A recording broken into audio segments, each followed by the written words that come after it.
kandidato daw pong si Sara Duterte ay natatakot na. Kasi nga 'di ba kung matatandaan nyo, nagsalita itong si Sara Duterte about do sa kanyang impeachment. Nasabi niya pa nga, mas masakit pa yung nag-break mga kababayan or yung hiwalayan na magjowa kaysa po dito sa ma-impeach. Ibig sabihin mga kababayan, hindi niya siniseryoso sa madalit salita at ipinapakita niya sa publiko na ilalaban niya po ito at hindi siya natatakot dito. Pero nakakapagtaka kasi mga kababayan, bakit tila nakakaramdam na ng matinding takot ang kampo ng ating Vice Presidente? Siguro, maging si Vice President mga kababayan ay natatakot na. Kasi once na lumabas once na magsimula yung impeachment trial at napatunayan na may nagawa po talagang maanumalyang paglustay ng pera ng mamamayang Pilipino, matatanggal siya sa pagka-Vice Presidente. At pag nawala siya sa pagka-Vice Presidente, paano na yung datong? Paano na yung datong mga kababayan? Anyway, ipagpatuloy pa natin. Natatakot na raw si Vice President Sara Duterte. Oh. Yan ang tingin ng ilang kongresista kasunod ng ginawang paghahain ni VP Sara ng petisyon sa Korte Suprema para pigilan ang impeachment trial laban sa kanya sa Senado. Magbabalita si Camille Samonte. Sabi dito, basta magbabaligtad, suportado natin yan. Nako, malabong kumampi mga kababayan si Senator Manny Pacquiao kay Duterte. Bakit? Kasi malaki ang galit ni Senator Manny Pacquiao kay Kibulok. Diba ilang beses nang sinampahan ng libel ni Senator Manny Pacquiao mga kababayan etong si Kibulok, gawa ng lagi-lagi siyang tinitira nung panahon ng nasa kapangyarihan pa etong sina Duterte mga kababayan. Kaya nga napakalabo na kumampi etong si Senator Manny Pacquiao dito po sa kampo ni Duterte. Kasi nga, mas pinahalagahan pa ni Duterte noong mga panahon na yun si Kibulok mga kababayan at yung mga sinasabi nitong si Kibuloy kaysa po dito sa prinsipyo mga kababayan ni Senator Manny Pacquiao. Kaya nga takot na takot sila dyan kasi once na mapaupo si Senator Manny Pacquiao, automatic. Goodbye Vice President sa iyong posisyon. Ano po, anyway, ipagpatuloy pa natin. Si Vice President Sara Duterte na mismo ang kumwestiyon sa naging proseso ng Kamara sa impeachment laban sa kanya. Hiling niya sa Korte Suprema, maglabas ito ng temporary restraining order at writ of preliminary injunction para pigilan ng Senado na isagawa ang impeachment trial sa kanya. Akala ko ba hindi natatakot? Bakit pinawawalang bisa mga kababayan yung impeachment laban po sa kanya? Diba, bakit kailangan pa nila magpetisyon sa Korte Suprema mga kababayan kung hindi naman pala siniseryoso nila eto pong impeachment laban kay Vice President Sara Duterte? Akala ko ba mga kababayan, yung impeachment mas masakit pa. Ano po, mas masakit pa yung hiwalayan na magjowa or iniwan ka ng jowa mo or nag-break kayo. Akala ko ba mas masakit pa yon kaysa ma-impeach? Bakit ngayon mga kababayan, mismong kampo na ni Sara Duterte ang kumikwestiyon? Ano po, kumi-question dun sa impeachment laban po kay Sara? Di ibig sabihin, kinakabahan na. Ano po kasi, hinihiling nila sa korte mga kababayan na ipawalang bisa yung impeachment laban po dito kay Sara. So ibig sabihin, kinakabahan na. Ayaw mawala sa posisyon mga kababayan. Ayaw mapatalsik sa posisyon. Bakit? Kasi mga kababayan, pag napatalsik sa posisyon at natanggal ka sa posisyon mo, hindi ka na pwedeng tumakbo. Especially mga kababayan, pag hindi ka na nakatakbo at hindi mo na nakuha yung gusto mong posisyon sa gobyerno, yung pinapangarap mo, mawawalan ka ng datong. Mawawala na yung pera. Pag nawala yung pera, hihirap pamumuhay. Pero hindi ko sinasabing siya. Ano po, anyway, ipagpatuloy pa natin. Giit ng bise, isang impeachment lang ang pwedeng ihain sa isang impeachable official sa loob ng 1 taon. Pero ang Kamara, hindi raw agad inaksyonan ang 3 naunang impeachment complaint laban sa kanya. Even as the House has the exclusive power to initiate all cases of impeachment. Ay, wait lang mga kababayan ha. Ito, may sasabihin muna ako sa inyo. Alam nyo ba mga kababayan, may nakita akong balita. Yung isang congressman pala na matalik na kaibigan, yung asawa ng congressman na matalik na kaibigan ni Sara Duterte, na pumirma mga kababayan dun sa impeachment para mapa-impeach etong si Sara Duterte doon po sa Kamara, grabe palang ginawa nitong Grabe palang ginawa ni Vice President Sara Duterte doon sa kanyang kaibigan na yon. Kaya pala hindi natin masisisi etong si Congressman, mga kababayan, kung bakit napapirma siya doon po sa doon sa impeachment. Kasi ikaw ba naman pabanatan ng pabanatan? Or banatan ka ba naman ng banatan ng mga vlogger ni Vice President Sara Duterte, tapos nung humingi ng tulong kay Vice President Sara Duterte para pagsabihan yung mga vlogger niya, tinabla ni Vice President yung kanyang kaibigan. So hindi natin masisisi kung bakit pumirma si Congressman nakaalyado ni Sara Duterte doon sa impeachment. Kasi grabe pala ang ginawa. Tapos alam niyo pa yung pinakamasaklap, mga kababayan, yung kalaban ni Congressman, yung kalaban ni Congressman sa politika, siguro sa kanilang lugar, mismong pinuntahan pa ni Vice President Sara Duterte. Pero mo kalaban ng kaibigan ni BP, pinuntahan ni BP, mga kababayan. Tapos, nung humingi ng tulong si best friend kay BP, itong asawa ni Congressman, na wag mo naman pabanatan or pagsabihan mo naman yung mga vlogger mo na tigilan na yung asawa ko kasi sobra na yung mga banat. Talagang hindi naghihinay-hinay. Ang sagot daw ni Vice President Sara Duterte, hindi daw niya kontrolado yung mga vlogger niya, mga kababayan. Kaya pala si Congressman napapirma sa impeachment kasi hindi ka pala tunay na kaibigan. Tama nga yung sinasabi mo, Vice President Sara Duterte, may mga kaibigan ka pero hindi tunay na kaibigan. Ibig sabihin, hindi mo sila itinuring na tunay na kaibigan. Kaya dapat lang pala talaga sa iyo, Vice President, na ipa-impeach ka ng iyong mga kaibigan. Anyway, naisingit lang natin, ipagpatuloy pa natin ito. Hindi po yon absolute. But bago mag-proceed, ang palagay ko dapat muna i-resolve yung question ng petition. Isa sa magiging legal counsel ni VP Sara ang kanyang ama na si dating Pangulong Rodrigo Duterte. Ayon naman sa dating legal counsel nito na si Attorney Panelo, kumpiyansa si VP Sara na malalampasan ang impeachment. She's facing the impeachment smilingly, courageously, confidently. Like father, like daughter yung dalawang yun eh. We had dinner the other night and tama nga naman, like father, like daughter, kasi parehas naman nga sila ng ugali, parehas sila nagbabanta, mga kababayan. Tapos yung sinasabi ni Panelo dito na hindi nakakaramdam ng pangamba, etong si Sara Duterte, bakit kailangan yung i-request sa Korte Suprema na ipawalang bisa yung impeachment? Kung talagang hindi kayo nakakaramdam ng takot, hahayaan yung umusad yung impeachment, haharapin nyo yan sa trial. Ganun lang kasimple, mga kababayan. Kung ikaw, alam mo sa sarili mong wala ka naman talagang ginawang pandarambong at may mga ebidensya ka na makakapagpatunay na inosente ka, magagaling yung abogado mo, haharapin mo yan sa trial. Pero nakakapagtaka bakit napakaaga pa lang, masyado nyo na agad nire-request na ipawalang bisa etong impeachment labang kay Sara. Ibig sabihin, natatakot kayong magsimula yung impeachment trial. Kasi alam nyo na dihado kayo dahil baka lumabas yung katotohanan. Ipagpatuloy pa natin. Okay naman siya. Sa ngayon, may 3 ng petisyon kaugnay ng impeachment ni VP Sara ang nakabinbin sa Korte Suprema. Isa rito para sa mandamos na mag-uutos sa Senado na simulan na agad ang trial. Si Senate President Cheese Escudero, inihahanda na raw ang sagot dyan. Pero hanggat walang desisyon ang SC at wala silang sesyon, nanindigan siyang hindi magpapapressure. Pero sa ngayon, on the record, 1 case has been filed, 3 letters has been sent to me. Is that clamor? I don't think so. Gusto ko lang maging maingat. Dahil may provision sa aming rules that the Senate President shall take proper order of the subject of impeachment. Para naman kay House Senior Deputy Speaker Aurelio Dong Gonzales, natatakot na raw ang kampo ni VP Sara, kaya gusto nang pigilan ang impeachment process. Mukha raw totoo ang mga siguro, mga kababayan, kaya natatakot na yung kampo ni Sara Duterte, yung mga abogadong magtatanggol kay Sara, walang bilib sa kanilang mga sarili. Yan ang nakikita ko dyan, mga kababayan, ha?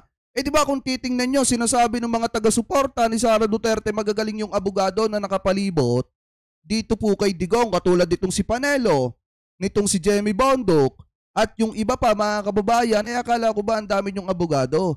Bakit natatakot kayo na harapin yung impeachment trial at kinakailangan pa na tumakbo kayo ng Supreme Court para hilingin na ipawalang bisa yung impeachment? Wala ba kayong tiwala sa mga sarili ninyo? Yung mga abogado na magdidepensa kay Sara Duterte, wala po ba kayong tiwala sa mga sarili ninyo? Eh di ba ang isa dyan sa mga kakasama ninyong abogado si dating Pangulong Duterte. So kung ngayon pa lang natatakot na kayo, ibig sabihin wala kayong tiwala kay dating Pangulong Duterte na madidepensahan yung kanyang anak. Kasi ngayon nakakaramdam na sila ng takot, mga kababayan eh. Sa bagay, pagka may ginawa kang masama talaga at pagka lumabas yung totoo, baka nga ma-impeach, mga kababayan. Kaya ngayon pa lang gagawin na nila ang lahat para hindi ma-impeach etong si Vice President. Ano po, ipagpatuloy pa natin. Mga aligasyon ng korupsyon, lalo't masisilip ang kanyang bank records. Naniniwala naman ang tatayong impeachment prosecutor na si Iloilo 3rd District Representative Lawrence Defensor na hindi makikialam ang Korte Suprema sa impeachment proceedings, lalo't ito ay isang political question. Habang si Batangas 2nd District Representative Jinky Luistro nanindigang dumaan sa proseso ng Kamara ang ika-4 na impeachment complaint. Alam nyo, kung ako mga kababayan kung ako yung nasa sitwasyon ni Sara Duterte na nahaharap sa impeachment, matatakot talaga ako eh. Bakit, mga kababayan?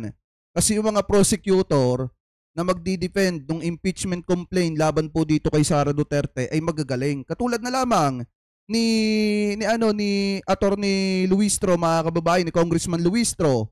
And then yung iba pa, mga kababayan, sa defensor, mga magagaling na yan. Mga magagaling, mga kababayan, na kongresista yan na magsisilbing prosecutor para i-defend yung impeachment labang kay Sara Duterte. Kaya nga kung ako si Sara, kakabahan na ako ngayon pa lang. Kasi unang-una, pagka si Congressman Luistro na yung humawak niyan, alam nyo na talaga may kalalagyan, mga kababayan, etong si Vice President. Anyway, ipagpatuloy pa natin. Laban sa bise, pinag-aralan din daw nilang mabuti ang naunang 3 reklamo. Nakabuo po tayo ng strong impeachment complaint without need of referring it to the Justice Committee because it has the support already of 1/3 of the members of the House, which allows us to transmit immediately the impeachment complaint to the Senate. Para sa 1PH, Camille Samonte, News 5. Ayan na, maliwanag, mga kababayan, natatakot na daw. Kinakabahan na daw etong kampo ni Vice President Sara Duterte. Kasi ikaw ba naman, kung alam mo sa sarili mong may ginawa ka, ay talagang kakabahan ka. Pero mga kababayan, ganito lang naman kasimple yan eh. Kung alam mo sa sarili mo na may ebidensya ka na makakapagsalba ng sarili mo sa impeachment, huwag kang kabahan. Huwag kayong kabahan.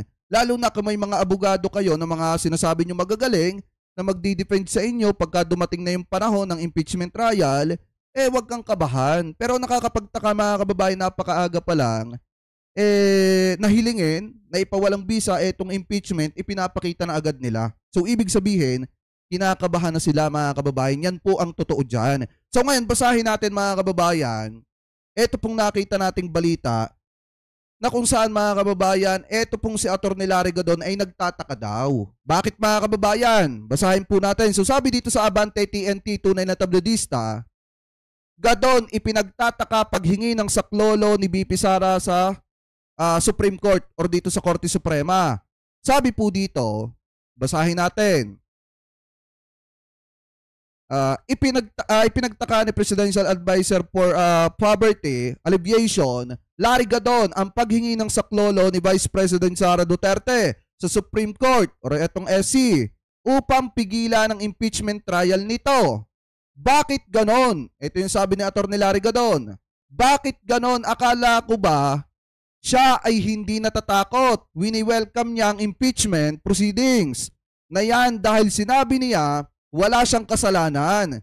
Kaya ngayon ay nakakapagtaka naman sa pagpa-file niya, niyang ito ay talagang palihim nilang pinili or final itong petisyon na ito, sabi ni Gadon sa isang video message, mga kababayan. Kasi kahit talaga yung mga kababayan Pilipino po natin nagtataka Una, sinabi ni Sara Duterte, wini-welcome niya yung impeachment laban po sa kanya, mga kababayan. At nagbiro pa nga siya, nagbitaw pa nga siya ng salita na mas masakit pa, mga kababayan, yung breakup kaysa dun sa ma-impeach.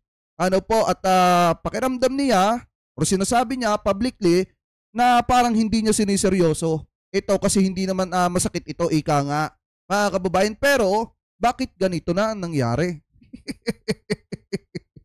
Bakit ipinapakita ni Vice President Sara Duterte ng kanyang kampo, especially nakalagay pa doon yung pangalan ng kanyang tatay na tatayong abogado, ba't pinapakita nyo na agad na kinakabahan kayo? Kasi unang-una mga kababayan, isa si Digong sa tatayong abogado ng kanyang anak. Wala bang tiwala si dating Pangulong Duterte sa kanyang sarili? Bakit masyadong maaga ata yung pagpapakita nila na natatakot na sila na ma-impeach etong si Sara Duterte? Diba? Ipagpatuloy pa natin. Sabi pa dito, kung hindi pa nagsalita yung spokesman ng Supreme Court na totoo nga na nag-file ng petisyon si Vice President Sara Duterte sa Supreme Court ay hindi malalaman ng publiko, dagdag pa nito. Kumpiyansa si Gado na hindi uusad ang petisyon ni Duterte dahil ang impeachment ay isa umanong kapangyarihan ng Kongreso, mga kababayan. Kung ako dito kay BP, ito yung mensahe ni Atty. Larry Gadon, BP Sara mag-resign na lang siya. Yon ang pinakamaganda niyang paraan diyan upang makatakbo pa siya sa 2028 for president. Kasi kung matutuloy ang impeachment na yan at siya ay matanggal na, ang kaakibat ng desisyon na yan ay hindi siya pwedeng tumakbo sa adpa ni Atty. Larry Gadon. Yan ang totoo dyan, mga kababayan. Masakit man pakinggan, pero yan po yung katotohanan dyan. Once na ma-impeach itong si Sara Duterte, hindi na siya pwede humawak ng kahit na ano pa mang posisyon, mga kababayan. Kung magre-resign naman siya, mga kababayan, parang pagkakaalam ko, yung may isusulong din ng eto mga prosecutor na tatayo, mga kababayan, na disqualified na siya sa lahat ng posisyon na pwede niyang hawakan or i-disqualified na siya, mga kababayan, na tumakbo pa. Pakitama na lamang po ko kung ako po ay mali. So ngayon, sabi pa dito, kung gustong mag-resign siya, hindi ko gusto na sila ay manalo. Hindi yon ang nasa isip ko. Kung hindi, gusto ko silang mapahiya, dagdag pa ni Gadon. Kung tatakbo umano ang Vice Presidente sa 2028 presidential election, sinabi ni Gadon na ito ang magiging ebidensya na wala talagang sapat na suporta ang mga Duterte upang manalo sa pangpanguluhang halalan. Mapapahiya sila, dagdag pa ni Gadon. Noong Pebrero 5 ay inimpeach ng Kamara de Representantes si Duterte at saka kaparehong araw ay ipinadala ang article of impeachment sa Senado na siyang didinig sa kaso, mga kababayan. So ngayon kung titingnan nyo, kahit si Atty. Larry Gadon nagtataka Kasi unang-una ang ginawa pala nila, mga kababayan, dito na pagpa-file ng impeachment palihim. Kung hindi pa nagsalita yung spokesperson ng Korte Suprema, ng Supreme Court, mga kababayan, hindi malalaman nating lahat na may ipinail pala na petisyon etong kampo ni Sara Duterte, mga kababayan, na pinawawalang bisa eto pong impeachment laban po dito kay Sara. So ngayon, nangangahulugan lang yan, mga kababayan, na talagang natatakot na sila. Kasi nga, alam nila, mga kababayan, na matibay ang ebidensya na hawak nung mga tatayong prosecutor laban po kay Sara Duterte. At mahihirapan sila na idepensa yon. Kasi mismong ang testigo po dito, mga kababayan, at saksi dito ay walang iba kung hindi ang sambayan ng Pilipino. Kaya nga pag umusad na etong impeachment trial, mga kababayan, lahat po tayo pwedeng maging hukom. Tandaan po natin yan. Lahat po tayo pwede tayong maging judge. Kahit yung mga nagiinom dyan sa kanto na nakatutok doon sa impeachment ni Sara Duterte, mga kababayan, pwede po yang maging hukom. Kasi unang-una, lalabas dyan yung kanya-kanyang opinion, mga kababayan. Kaya nga ngayon, siguro, nagtataka, mga kababayan, na itong kampo ni Sara Duterte, especially yung mga taga-suporta niya, na bakit ginawa yon ng kampo nitong si Sara na kinakailangan nilang mag-request ng petisyon para ipawalang bisa itong impeachment laban kay BP.